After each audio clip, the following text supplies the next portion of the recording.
Now, let's talk more about various features of apocalypse as a specific genre of literature.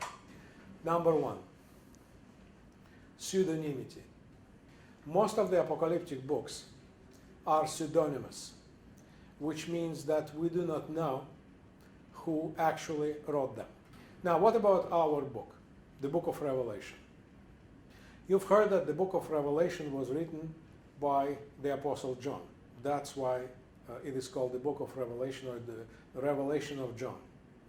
And according to the Christian tradition, the book was written by John, who was the same John who presumably wrote the Gospel of John, and also several letters.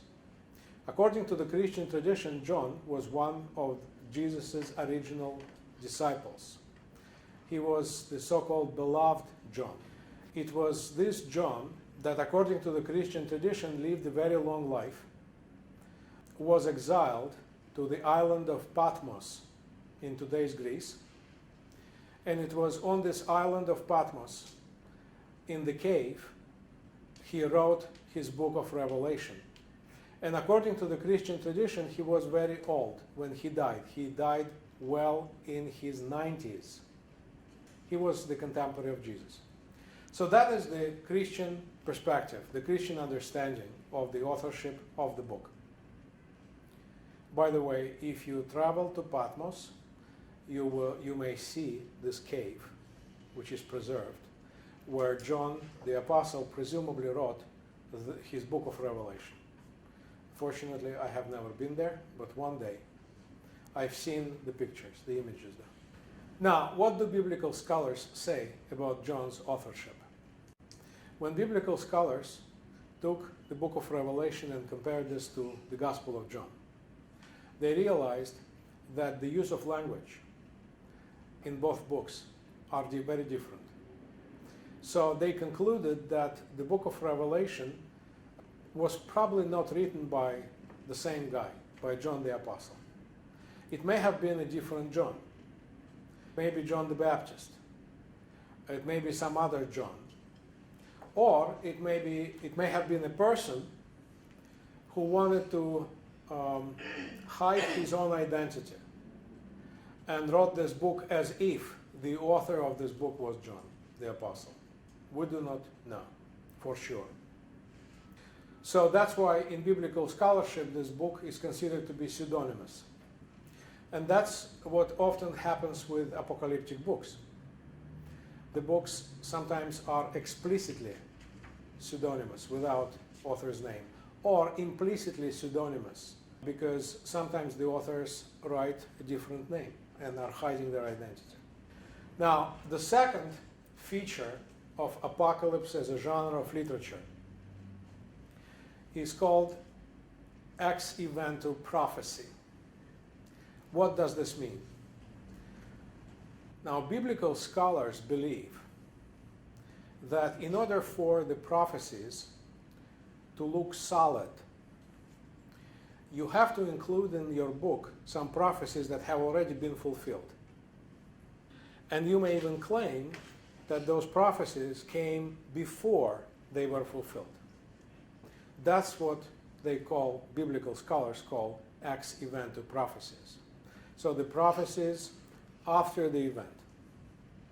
So when people would read this and they would think that, okay, this person predicted this event and this event really happened, then that fact will give this book more credibility. Now, we do not know for sure whether such device was used or not, but it may be a possibility. Next feature, supernatural dimension. All of the apocalyptic books, in some way or another, describe not only earthly events, historical events, real people, but they also describe something that is supernatural. Angels, demons, beasts, horsemen of the apocalypse, a lamb, book with 7 seals, etc. All of this imagery, along with some details here and there that suggest the supernatural dimension which is in close contact with the earthly events. This is one of the differences between apocalyptic books and prophetic books, because in Hebrew prophetic books, predictions were there, but the overall stand on the apocalypse, on the future apocalypse, was much more earthly and humane rather than, heavenly and supernatural, and would involve beings that are beyond the scope of our understanding, like angels, gods, resurrected people, etc. And finally, the last feature of apocalypse as a specific genre of literature is predetermined history. In apocalyptic books, we read about history, especially about future history, because the purpose of the apocalypse is to tell us what will happen in the future. But in those apocalyptic books, this future is predetermined.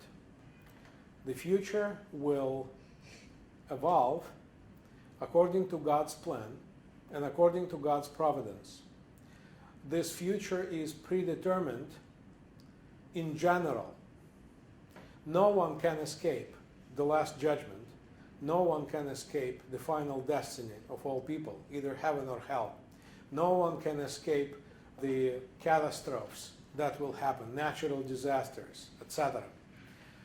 The thing that can be escaped is this: a human being can change his or her personal destiny.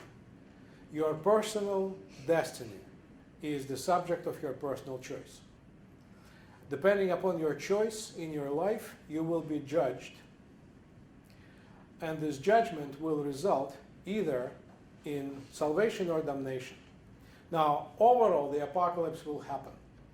And some people will be damned, some people will be saved. But who will be damned and who will be saved? That will depend on the personal choice of each individual believer or non-believer. So the overall direction, trajectory of history is predetermined, but the individual salvation or damnation is not.